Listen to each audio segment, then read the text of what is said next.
한 사람의 고발이라는 제목으로 말씀을 나눕니다. 본문의 5절에 보면 모세의 장인 이드로가 모세가 있는 곳에 방문을 했죠. 그런데 모세를 방문했던 이드로가 혼자 온 것이 아니고 모세의 아내와 그리고 그의 두 아들을 인솔해서 같이 이 모세를 만나러 온 것을 볼 수 있습니다. 그리고 그 장소가 어디냐면 하나님의 산, 그렇게 되어져 있죠. 자, 하나님의 산은 어떤 산일까요? 1번 호렙산, 2번 시내산. 몇 번일까요? 1번도 되고 2번도 되고. 예, 성경에 대해서 호렙산은 따로 있고 시내산은 따로 있고 그렇게 보시면 안 돼요. 같은 산입니다. 네, 같은 산이고 호렙산에 혹은 시내산에 모세와 이스라엘 백성들이 진쳐 있는데 그곳에 왔다는 거예요. 보겠지만 19장 1절에 보면 이스라엘 백성들이 출애굽을 하고 시내산에까지 도착했던 시간이 약 한 3개월이라고 기록되어져 있습니다. 그 3개월 동안 이스라엘 백성들이 광야를 지나서 시내산에 왔는데 모세의 입장을 생각해 보면요. 모세는 지금 그러면 와이프도 없었고 자식들도 없이 3개월이라고 하는 시간을 보냈음을 우리는 알 수가 있습니다. 우리가 앞서 내용을 보았습니다. 그 3개월의 시간 동안 어떤 일들이 있었던가, 특별히 모세에게는 그 시간이 어떠했을까 생각해 보면요. 예기치 않았던 일들이 이스라엘 백성들 그 걸음 앞에 펼쳐졌을 때 많은 유대인들, 이스라엘 백성들은 불평, 불만을 쏟아냈습니다. 그 모든 불평, 불만을 해소해야 될 위치에 책임자 있었던 사람이 모세였죠. 그래서 그 모세는 그 나름의 3개월의 그 시간이 우리는 좋게 알 수 있는 것은 상당히 힘들었을 것이다. 좋게 알 수 있죠. 여러분, 밖에서 일을 하다가 속상한 일이 있어요. 그러면 집에 와서 누구에게 얘기하죠? 남편 붙들어 놓고 있잖아, 자기야. 그러면서 막 수다를 떱니다. 혹은 남편도 일남 앉아보소. 그러면서 밖에서 이야기를 막 수다를 떨면서 내 안에 있었던 뭐 이런저런 스트레스를 풀어내죠. 예, 그래서 이스라엘 백성들은 물도 없고 덥고 먹거리도 없고 허다히 일상 속에 겪었던 그런 스트레스들 가정에 돌아가서 자식들 재롱피는 거 보면서 나름 히히호호 하면서 3개월의 시간을 보냈을 것을 우리는 상상할 수가 있지만 모세는 어떻게 해요? 없어요. 그런 시간들이. 그냥 혼자 오롯이 그 3개월의 시간을 보냈을 모세를 생각할 수가 있습니다. 그런 감동을 본문에 보면 이드로가, 모세의 장인 이드로가 모세의 처자식을 이끌고 데려왔죠. 여러분, 우리가 출애굽기를 보고 있는데요. 출애굽기 첫 시간에 제가 말씀을 드렸습니다. 엑스호도스라고 그랬죠. 출애굽, 엑스도스, 그 말을 분리하면 기억나십니까? 벌써 까뜨시면 안 되는데 엑소더스라고 그랬습니다. 길 밖의 길이라고 그랬어요. 사람이 볼 때 길이 없습니다. 길이 끊어져 없어요. 그런데 하나님의 말씀이 여호와의 구름기둥 불기둥이 진행하면 사람 눈에 보이지 않는 길을 하나님이 여십니다. 그 길이 홍해의 길이었고 그 길이 광야의 길이었죠. 그래서 길은 어디에 있는가? 예수 그리스도가 곧 길이다. 내가 곧 길이요 진리요 생명이다 라고 예수님이 선언하셨던 것처럼 그 진리가 무엇인지를 마치 광야라고 하는 그 출애굽이라고 하는 그 무대 위에 올려놓고 주님이 계시하고 있었는데 그 과정 속에 정점이 어디냐면 시내산이에요. 그 시내산에서 하나님의 율법을 수여받는 그 시간, 그 장소, 그 상황이 출애굽기의 가장 큰 절정에 해당되었습니다. 그래서 이스라엘 백성들은 그 시내산에서 무려 어느 정도 시간을 보내느냐면 11개월을 보내요. 거짓 1년 가까이의 시간을 시내산에서 뭐 할까요? 율법을 수여받기도 하고 하나님이 말씀하신 성막에 대해서 만들기도 합니다. 그래서 시내산에서 하나님의 백성으로 온전히 빌드업이 되어지는 그 시간이 시내산에서의 시간인데, 그래서 출애굽기는 시내산의 전과 시내산의 후로 크게 양분할 수가 있습니다. 그렇게 큰 구속의 과정을 이제 이스라엘 백성들 앞에 앞두고 오늘 본문에 하나님이 누구를 보내느냐면 모세의 장인 이드로를 오늘 본문 속에 보내는 걸 보게 되죠. 자, 그러면 제가 제목을 한 사람의 고발이라고 했는데 이 한 사람은 당연히 이드로입니다. 그 이드로고 오늘 모세를 만나서 어떤 일을 행하느냐, 크게 두 가지를 행합니다. 하나는 이스라엘 백성들 속에 믿음 없는 모습을 고발하는 거예요. 또 하나는 모세의 심신이 지쳐있는 그 모습을 이도로의 행차를 통해서 모세를 다시금 회복시키시는 모습을 보게 됩니다. 출애굽기는 제가 종종 말씀을 드렸어요. 복음의 모형론과 너무나 흡사한 구조를 가지고 있는 것이 출애굽기다라고 말씀을 드렸습니다. 장차 이루어질 하나님의 나라의 모습을 상징하고 있는데요. 잠시 앞전에 있었던 내용을 한번 소환을 해보면요. 반석에서 물이 올라왔었어요. 머리바에서 반석에 물이 콸콸콸 쏟아져 나왔습니다. 그 물의 양이 수도꼭지 물 정도 트는 것이 아니고 시편에서 우리가 보았죠. 큰 시내를 이뤘다 그랬습니다. 200만에서 300만 더하기 그들이 끌고 나왔던 가축들까지 동시에 물맛이 쫙 달려 들어가서 물을 마시려고 하면 수도꼭지 틀어놓고 줄을 서시오. 안 되죠. 예. 단번에 손이 가든 바가지가 들어가든 얼굴이 들어가든 갈증을 풀기 위해서는 큰 시내가 광야에 흘러야만 했던 그 상황들. 그래서 그 반석을 내려친 것이 뭐라고 했던가요? 기억나십니까? 반석을 내리치다, 심판하다의 의미. 지금 처음부터 처음 듣는 듯한 표정으로 막 안 되십니다. 반석을 치다라고 한 것이 심판하다의 의미였다고 그랬습니다. 뭘 심판했느냐? 여호와 하나님의 말씀을 불순종하고 불평 불만을 쏟아냈던 이스라엘 백성들의 믿음 없음에 대한 심판이었어요. 그러면 그 심판이 이스라엘 백성들에게 쏟아져야 되는데 그 심판을 하나님은 모세를 통해서 반석을 내리치겠단 말이죠. 그 반석을 사도 바울은 어떻게 해석했느냐? 예수 그리스도라고 신약에서는 설명을 했었죠. 그 말의 의미는 심판을 누가 받았다는 거예요? 예수님이 받으셨다는 거예요.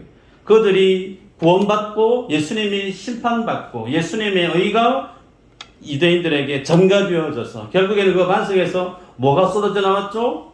물이 쏟아져 나왔죠. 그 물이 뭐였던가요? 상징하는 바가 신약에서 예수님 하신 말씀이 성령이라고 말씀을 했습니다. 그래서 예수님을 만나고 구원을 입은 심령에게는 하나님의 영, 성령이 부음받아지고 그 성령이 내주하게 되어지면서부터 뭐가 시작되어지느냐면 아말렉이라고 하는 이방민족을 통해서 주님 우리에게 보여주신 것이 영적 전쟁이라고 그랬습니다. 예수님을 만나고 나서 내가 하나님의 백성이 되고 난 이후부터 주님 앞에 서기까지 끊임없이 일어나는 것이 뭐라고 했었느냐면 내 안에 있는 성령으로 인해서 내 안에 있는 육의 정욕과 성령의 소욕이 서로 싸운다고 그랬습니다. 이 영적인 전쟁을 언제까지요? 주님 앞에 서는 날까지 우리들은 해가야 될 위치에 있는 사람들, 성령을 부음받은 성령이 내주 안에 있는 인생들이 마치 그와 같다 그랬습니다. 자, 그리고 나서 이제 오늘 본문인데요. 그렇게 주님을 만나고 성령이 내게 부어지고 난 이후에 그렇다면 성도에게 일어나고 있는 변화는 무엇으로 귀결되어지는가? 예수 그리스도를 믿음으로 해서 저는 그리스도 안에 새로운 피조물이라고 그랬습니다. 그래서 예수님을 믿는 것은 또 다른 무엇이라고 했느냐면 새로운 창조라고 했습니다. 하나님이 말씀으로 천지 만물을 창조하셨을 때 말씀으로 천지 만물을 창조하셨지만 그것은 6일이면 좋겠어요. 그러나 하나님의 성령이 부음받아져서 자기의 육체의 소욕에 순응하는 자가 아닌 성령의 음성에 주의 말씀에 순응하는 자로 변화되기 위해서는 주님이 숱한 시간을 공을 쏟아 부어야만 했고 자신의 아들 십자가에 죽게 만드셔서 성령 하나님이 그들 속에 부음받아져야만이 그 영혼이 어떻게 해요? 하나님의 사람으로 새롭게 창조되어진다. 그래서 그걸 새로운 피조물이라 그랬습니다. 그 새로운 피조물로 된 그들에게 드러난 것이 뭐냐라고 하면 회복이죠.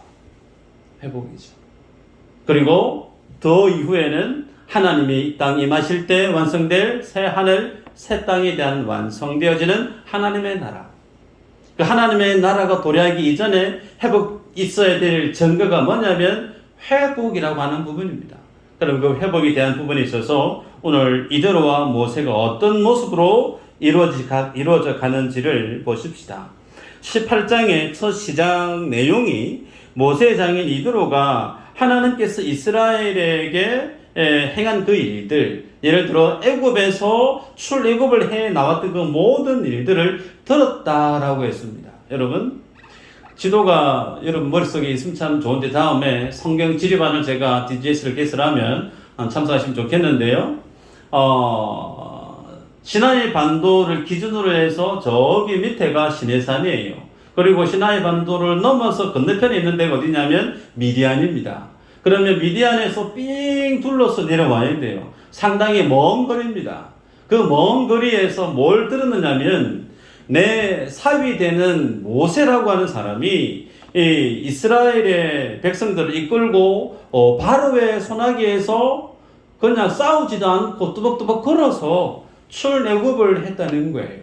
그 소식을 저기 시나이 반도 건너편에서 살고 있었던 이드로가 들었다는 겁니다. 여러분, 그 먼 거리에 있는 사람도 출애굽에 대한 내용을 들었다라고 하는 이 사실이 무엇을 우리에게 알려주느냐면 고대 근동 그 시대에 텔레비전도 없었고 인터넷도 없었습니다.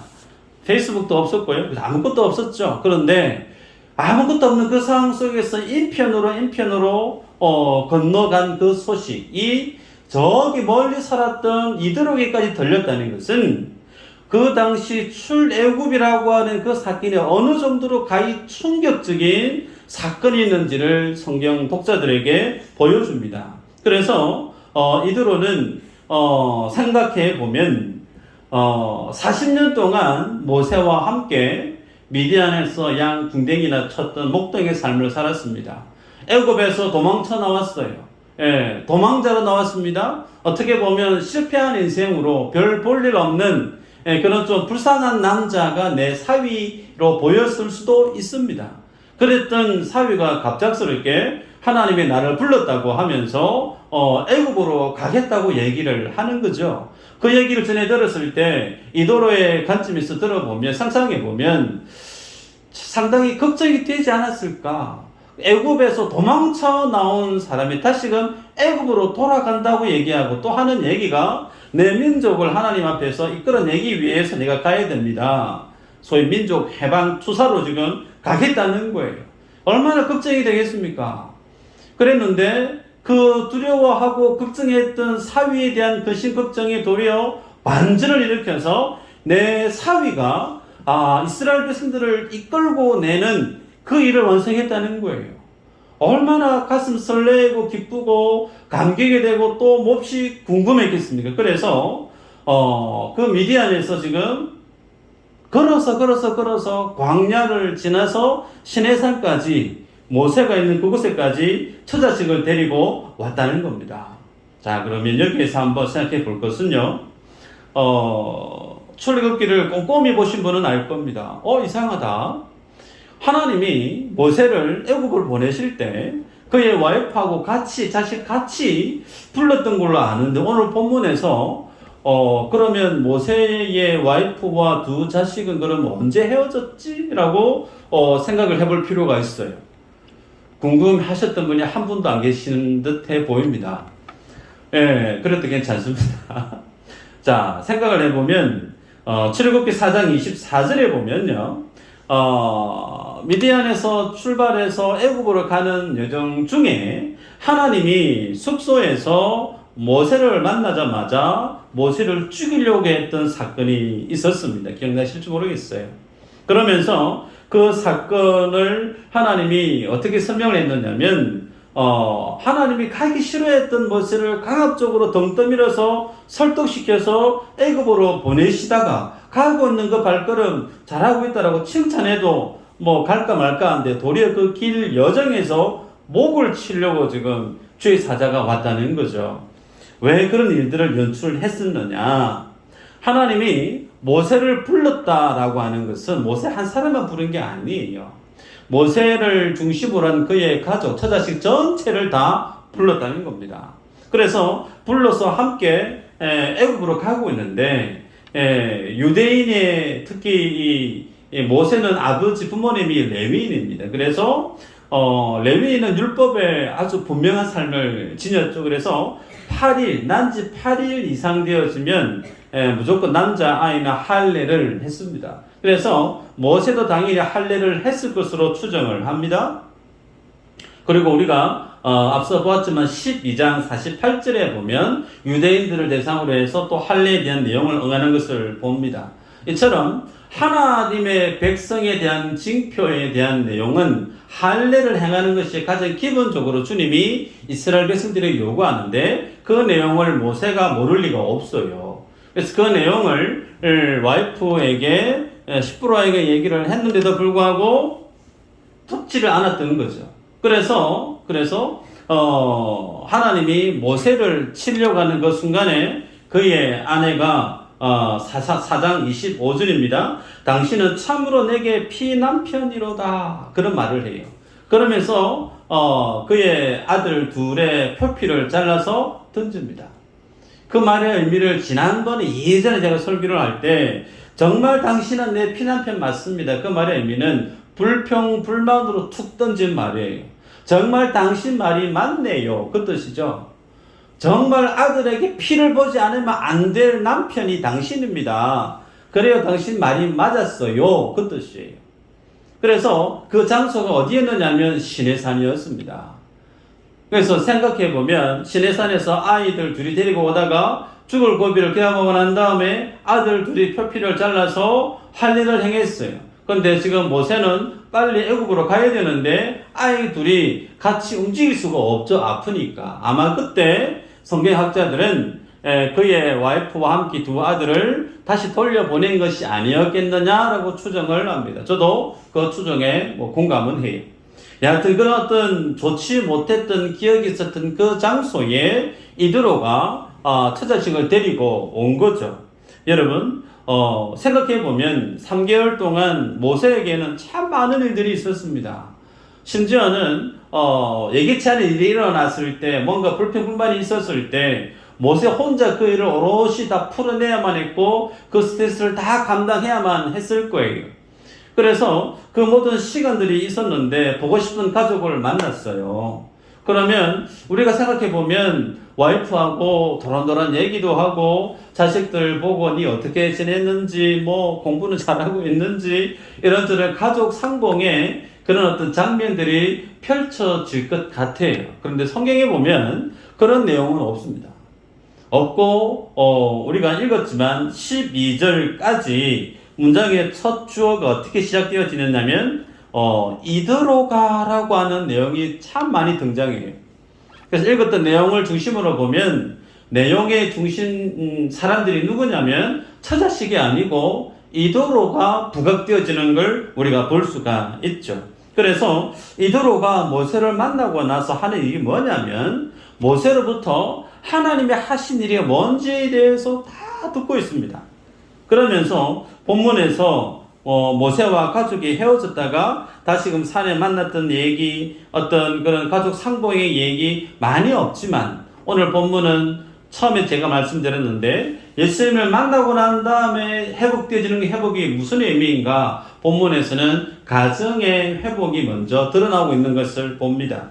그러면서 모세가 그동안 있었던 이 얘기를 다 얘기하면서 그 속에 뭐가 드러났느냐면 이스라엘 백성들이 하나님의 말씀 앞에 얼마만큼 순종하지 않고 불평불만을 쏟아냈는지에 대한 내용과 정반대로 그런 그들에게 하나님이 베풀어 주신 놀라운 기적, 하나님 베푼 놀라운 그 은혜와 축복이 어마어마했던 사실을 쭉 설명했던 만남의 시간들이 있었음을 본문이 우리에게 소개합니다. 여러분, 이드로는 이방인이에요. 이방인이 이 당시에는 지금 이제 성막이 없었으니까 하나님의 산 전체가 하나님 임재하시는 예배당이 된 거죠. 하나님 임재하시는 그 예배당에 누가 왔느냐면 이방인 이드로가 와서 하나님의 소식을 듣고 모세와 만남을 갖고 있고, 우리가 읽었던 마지막에 보면 같이 제사를 드리고 떡을 떼는 모습을 보게 되죠. 소위 이것은 예배입니다.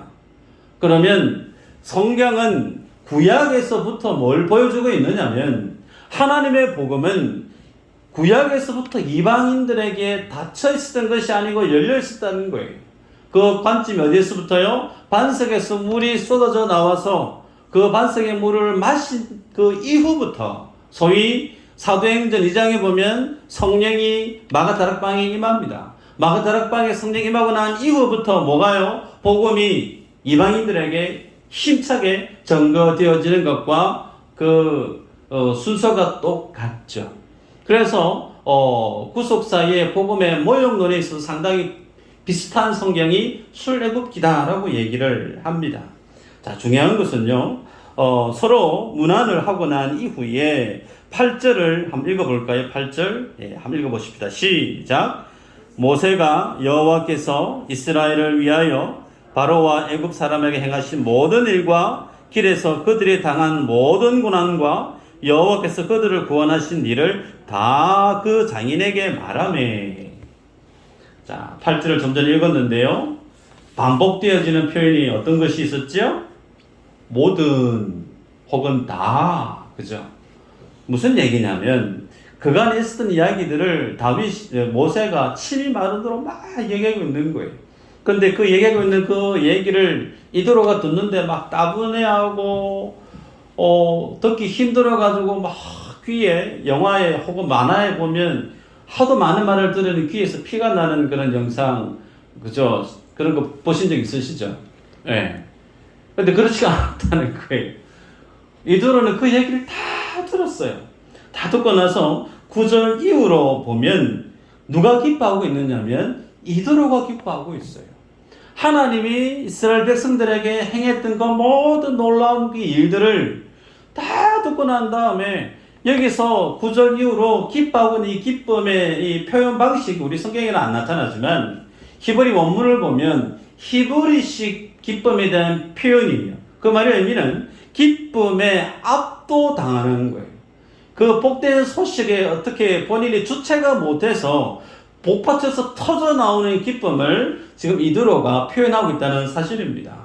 여러분, 이 모습을 보면 실제로 이 모습이 누구의 모습이어야 될까요? 이도로의 이 모습.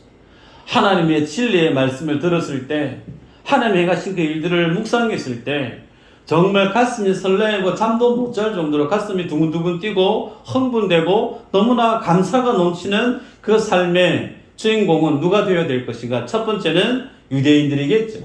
이스라엘 백성들이어야 될 것이 맞을 겁니다. 그런데 정반대였죠. 우리가 알고 있는 바들은. 이스라엘 백성들은 틈만 나면 불평불만에 여차하면 돌 들어가지고 모세를 죽이려고 했었고, 애굽으로 좀 돌아갔으면 좋겠다. 애굽에는 참외도 있고 부추도 있고 먹거리도 충분했는데 이곳에는 먹거리도 없고 우리를 광야에서 죽이려고 데리고 나왔느냐 투덜했던 이스라엘 백성들 아닙니까? 그래서 오늘 본문은 이도로를 통해서 모세의 가정을 회복시키는 것과 동시에 그 모세의 마음을 위로함과 동시에 또 한편으로는 그 복음의 팩트, 그 사실 앞에서 이방인이 듣고 이렇게 기뻐하고 있는데 실제 당사자인 이스라엘 백성들은 별 감흥이 없어요. 그냥 가면 가고, 구름 기둥이 가면 가고, 멈추면 멈추고, 그냥 아무런 의식도 없는 것처럼 그렇게 살아가고 있는 이스라엘 백성들의 모습과 정확하게 대조를 이루고 있는 모습이죠. 여러분, 이 말씀을 보면서, 저는 모세가 아니지만, 말씀을 맡은 사역자로서의 생각을 해보게 되더라고요. 모세가 무엇을 가장 기뻐했을까? 아마도 하나님이 주신 메시지를 그대로 가감없이 전거했을 때 이스라엘 백성들이 그대로 순종하고 기쁨으로 감사함으로 오늘 본문에 있는 이도로처럼 마음껏 기뻐하고 감사하고 즐거워하고 행복한 순종의 모습이 드러났을 때 아마 모세가 가장 행복하지 않았을까? 정반대로 가장 괴로웠을 모세의 상황이 어땠을까? 하나님의 말씀이 선포되어지고 증거되어지고 있어도 불구하고 그 하나님의 진이 말씀을 전하는 모세의 그 중심을 전혀 알지 못한 채 곡해하는 거죠. 하나님 말씀을 덮어놓고 내 생각, 내 감정에 치우쳐서 원망, 불평을 쏟아내고 말씀과 전혀 상관없는 삶을 살았을 때 모세가 얼마나 힘들었을까? 식구들은, 유대인들은 처자식이라도 있었지만 모세는 아무도 없어요. 그냥 하나님 한 분 바라보고 뚜벅뚜벅 주님 말씀 따라 살아가고 있었을 모세, 그 허전함, 그 공허함 얼마나 컸을까? 그런 생각을 해본 적이 있습니다. 여러분, 목회자에게 있어서의 가장 큰 기쁨은 성도님들이 선물 주실 때 기쁠까요? 기쁘죠. 혹은 성도님들이 칭찬할 때 당연히 설교자 기쁩니다. 네, 근데 그것도 물론 너무너무 감사하고 기쁘지만 그보다 더 행복한 것은요, 성도들이 하나님의 말씀에 대해서 갈급해할 때, 그 하나님의 말씀을 증거했는데, 목사님 제가 지난주에 말씀대로 내가 순종한다고 내가 살아봤는데 결과는 이랬습니다. 이래서 감사했고 이래서 참 힘들었습니다. 이런 어떤 피드백이 올 때 목회자는 내가 목회를 나름 열심히 잘 하고 있구나, 그런 자기 점검이 되는 거예요. 예.